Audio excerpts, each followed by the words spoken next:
Solían verla de tarde en tarde durante los primeros años de su largo exilio, caminar por los muelles del Sena, con paso lento. Se apoyaba en su vieja dama de honor y su bastón repicaba perezoso, como si anunciara su avance. Quienes la reconocían, porque su retrato aparecía a menudo en revistas y diarios, sobre todo en esa época, se inclinaban o ensayaban unas reverencias inseguras. Había también, como es natural, los que le prodigaban las miradas de desprecio y aún las murmuradas palabras soeces, como si la señora tuviese la culpa de su origen y de las complicaciones que el curso de la historia le había impuesto a su extraña vida. Pero su extraordinaria belleza, de la cual conservaba, pese al andar del tiempo, importantes resabios, y la dulzura de su sonrisa triste, casi dolorosa, podían más que el absurdo rencor de los unos y que el servilismo admirativo de los otros. Como si triunfara sobre las diferencias políticas y sentimentales y fuese más trascendental que la grandeza de su investidura y que el esplendor y el drama de su existencia. Y había momentos en que los ciudadanos de París, hasta los rebeldes, deponían sus disensiones para rendir callado homenaje a alguien que no parecía pertenecer a este mundo. Entonces, cuando su fascinación hecha de maduros y pulidos rasgos sutiles, de palidez y de gracia melancólica, había operado, y aquellos que vacilaban entre llamarla Madame o Majesté descendían a la calzada para que ella continuase holgadamente su paseo, los curiosos buscaban en su atavío lo que contribuyó a su fama tanto como su nombre y su hermosura: el brazalete. Y si la señora se detenía frente a una de las cajas de libreros de los malecones, no a hojear volúmenes o estampas, sino a observarlos de lejos, a través del impertinente alzado, su manga izquierda se corría apenas y dejaba reverberar el chisporroteo de la alhaja que no se quitaba nunca. No poco había asistido a la exaltación y difusión de esa joya. Por lo demás, ilustre la imaginativa tenacidad de los periodistas, quienes hallaron en ella, luego de que la señora salió rumbo al destierro, un tema inagotable para rellenar columnas de apretada prosa. Era evidentemente un objeto excepcional, valiosísimo, formado a lo largo de generaciones y de centurias, con el aporte de muchos orfebres, pero la gacetillera fantasía, en su afán de convertirlo en algo sin par, había urdido en torno de él una leyenda disparatada. Transcurrían los años y los muchachos, a pesca de nota para las revistas populares, sacaban nuevamente a la luz el asunto inagotable. Y cada vez, eso dependía de la inventiva del autor, añadían a la ya extensa nómina de dueños singulares del adorno algún personaje inesperado, con lo cual la ancha pulsera preciosa daba la impresión de ensancharse todavía más. He recorrido numerosas publicaciones para recomponer la lista ilusoria de propietarios de las diversas partes que, ensambladas sucesivamente, fueron constituyendo la magnífica pieza. Y en verdad, asombra tanta extravagancia. De cualquier modo, la consigno aquí, a fin de que el lector mida hasta dónde alcanzó el poder atractivo de una obra de arte que sumaba a la obvia rareza de su lujo la soberbia de una tradición sin cesar recreada. Para unos, el camafeo central había pertenecido a Lolia Paulina, mujer fugaz del César Calígula, asesinada después. Uno de los rubíes había sido, según otros, de Carlo Magno, y las 12 esmeraldas ornaron el brazo de Eufrosina, hija del desventurado emperador de Bizancio, a quien su madre mandó cegar. Luego, esto quizás sea más fidedigno, Al brazalete lo habrían usado 3 reinas de la estirpe de quien ahora lo llevaba: la reina loca de España, madre de Carlos V, la reina de Escocia y de Francia que murió en el cadalso en Inglaterra, y la reina de Francia guillotinada en París. En todo este barullo, repito, hubo ecos de la realidad que desfigurada perdió consistencia. Lo cierto es que nadie, ni siquiera los técnicos y estudiosos avesados en la época en que la pulsera integraba el tesoro real, tuvo una idea justa del proceso de formación de esa alhaja múltiple, discutida por los archiveros, y que si ella gozó de vasto renombre en tiempos en que la señora ceñía la corona, porque ya entonces la usaba diariamente, su notoriedad había aumentado en proporción fabulosa desde que la reina dejó de serlo. Pues ahora se añadía a sus méritos la circunstancia de que se susurrase que la señora era muy pobre y el brazalete lo único que había conservado de su pompa antigua. Muchos se preguntaban cómo no lo vendía, ya que desmontado lograría un precio colosal, y hasta había quienes barruntaban que era falso, pues se les antojaba imposible que la señora saliera invariablemente con las mismas, bastantes, ajadas ropas y con una joya de tanto costo. En efecto, cada vez que se incluía en los diarios una fotografía suya, por ejemplo, en una ceremonia de exiliados, el día de su patria, o en Dinamarca, en Grecia, en Portugal o en Roma, cuando asistía al matrimonio de un príncipe o de una princesa de su casa, a condición de que le hubiesen enviado los pasajes, la señora vestía 2 trajes solos: uno negro, de encaje, al cual acompañaba un sombrero alto cubierto por un velo tenue, y uno blanco, de corte, que mostraba sus hombros y su escote desnudo bajo el armiño gastado. Y cada vez, en medio de tantas diademas y de tantos collares y aderezos, la reina no lucía más que su brazalete, y si lo exigía la ocasión, una honorífica banda azul que cruzaba su torso.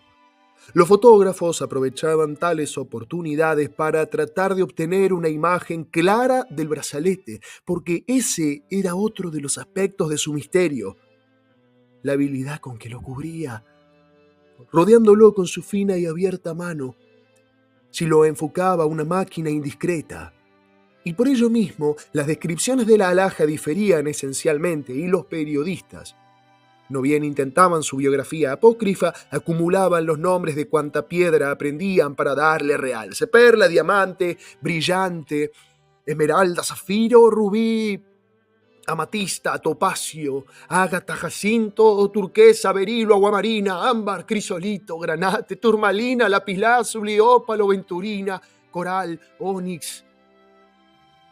Y si algunos sostenían que el brazalete acarreaba consigo una maldición, como lo demostraba la genealogía de princesas desgraciadas cuyas muñecas aprisionó, mantenían algunos que, al contrario, la pulsera venía a ser algo así como un talismán, como un símbolo tangible de la continuidad de la monarquía, desde la distancia de los emperadores de Roma y de Carlomagno, y que mientras él existiese y la ex reina lo defendiera y no renunciase a su armazón gloriosa,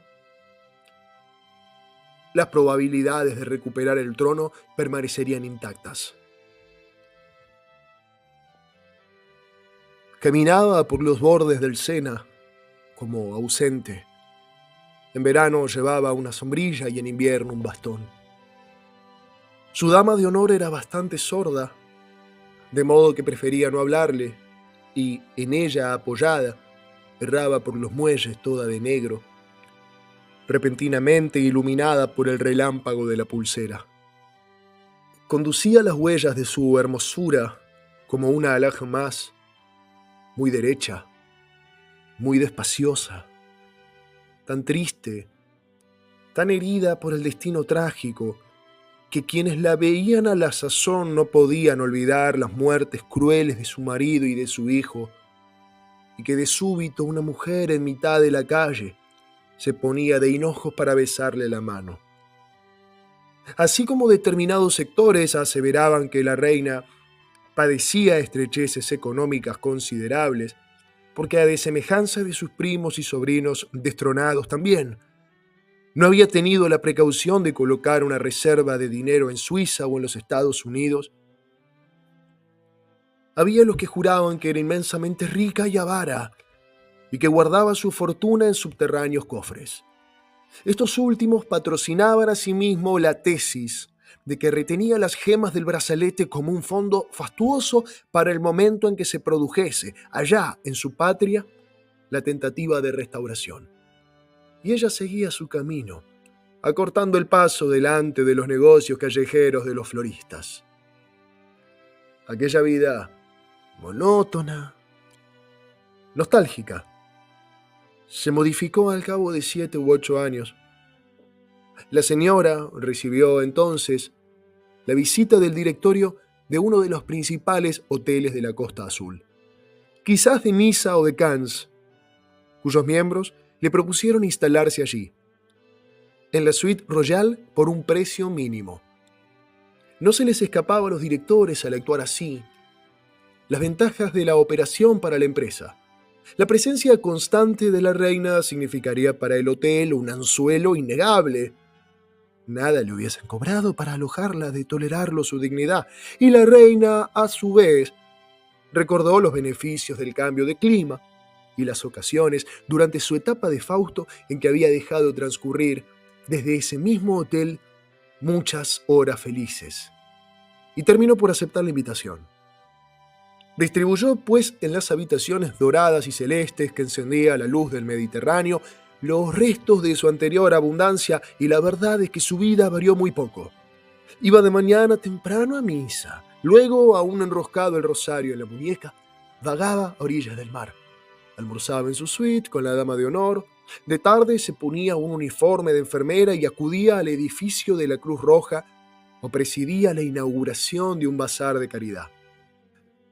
O escuchaba un concierto, semi-escondida entre palmeras, o recibía, como en sus audiencias pasadas, a ancianos súbditos quejosos, o dictaba a la dama de honor una correspondencia interminable con otros soberanos, o leía libros de devoción y de historia de los suyos, y luego, de vez en cuando, descendía al comedor del hotel para júbilo del gerente. Todo el mundo se ponía de pie, con largo estrépito de sillas y de cristales. Se repetían las reverencias dentro de lo que permitía la opresión de las faldas, y en tanto se desarrollaban los episodios distintos. En cualquier minuto del día, cuando se doblaba sobre el enfermo o cuando cruzaba los dedos en el reclinatorio, cuando depositaba el ramo de rosas ante el monumento del héroe, o cuando se retrataba entre turbantes y kepis, su brazalete brillaba como un cetro y su leve sonrisa dejaba transparentar una desolación que acentuaba su marchita belleza. Es singular que a nadie se le ocurriese robarlo antes de la noche que ahora narraré. ¿Acaso la superstición lo protegiese y también la fama? Era demasiado peligroso y demasiado conocido, pero alguien se atrevió. Un muchacho, un estudiante, dijo después que lo había hecho impulsado por la pasión política, por el odio al antiguo régimen, por el ansia de devolverlo a su país, por la tentación de atormentar a su dueña, casta de tiranos que parecía inconmovible ya, ubicada en una atmósfera en la que el dolor imperante no admitía innovaciones. Aquel muchacho alquiló una habitación en el hotel, la más modesta, contigua a la de los criados, y se dedicó a acecharla hasta que dominó los resortes diversos y reiterados del ritmo de su vida. Cuando se creyó listo, dio el golpe. A la madrugada bajó de su altillo a la suite Royal. Afuera, por las terrazas, se oían vagamente las cadencias de los valses viejos, mezcladas con el lánguido morir de las olas sobre la playa. Valiéndose de una ganzúa, entró en el departamento cuyas divisiones abarcaba a la perfección. Dejó a un lado el dormitorio de la dama de honor, quien roncaba como si sollozase, y avanzó atravesando la sala hacia el de la reina. No hacía ni el menor ruido, pero sí le parecía que los latidos de su corazón sonaban más recios que las grandes olas. La señora descansaba en su lecho. Un velador parpadeante revelaba y encubría, como si dibujase y borrase sobre las sábanas su preclara hermosura, que las líneas añadidas por los años en torno de los ojos y de la boca tornaban patética. El ladrón la contempló durante varios segundos. Luego su mirada indagó por el cuarto penumbroso, encima de las pinturas de reyes y emperatrices que asomaban espiando entre los cortinajes, hasta detenerse en una amplia mesa redonda, vecina de la cama. La llenaban miniaturas, fotografías puestas en marcos que sostenían águilas y leones de bronce, pequeñas cajas de porcelana, de oro, de marfil, y en medio de las reliquias estaba la pulsera abierta, extendida. El intruso suspiró, aliviado. Tan a menudo la había distinguido como los demás, fija en el brazo de la reina, que imaginó que en ningún momento se desprendía de la joya. Esto facilitaría su plan. Suavemente se aproximó a la mesa y estiró la mano. Sus dedos rozaron la alhaja, a la que ya juzgó suya. Acariciaron el camafeo de Lolia Paulina, el brillante de María Estuardo, el de María Antonieta. Se afirmaron en la esmeralda de Juana la Loca y tiraron hacia sí, procurando amortiguar los choques contra los objetos que colmaban la mesa. Entonces, percibió cierta resistencia en el pesado brazalete. Lo levantó y notó con terror y pasmo que se movía, que lo que tenía entre las falanges más hacía pensar en un crustáceo, en un costroso, articulado cangrejo multicolor que en una sucesión de eslabones y de piedras, porque la pulsera le cercó, le apretó la palma y le hincó en su centro unos clavos o espinas o garfios o dientes agudos que le hicieron brotar sangre. De inmediato la soltó, o mejor dicho, se liberó de su tortura, y al caer sobre la alfombra, el rumor que produjo inquietó a la señora, quien no llegó a despertarse, pero se agitó apenas en el lecho, sonriendo siempre con infinita congoja. Y mientras su espanto lo hacía retroceder y huir, el muchacho vio que el brazo izquierdo de la señora abandonaba el refugio de las sábanas y se curvaba, blanco, transparente, a la altura de su pecho, como cuando surgía, envidiado, alabado, venerado sobre la felpa roja de los avant-scènes y en las cabeceras de las comidas oficiales, y vio, en el lugar justo que la heredada pulsera escondía, la llaga atroz, la úlcera. Vio el horrible brazalete secreto, morado, negro y purpúreo, que devoraba la carne de la reina.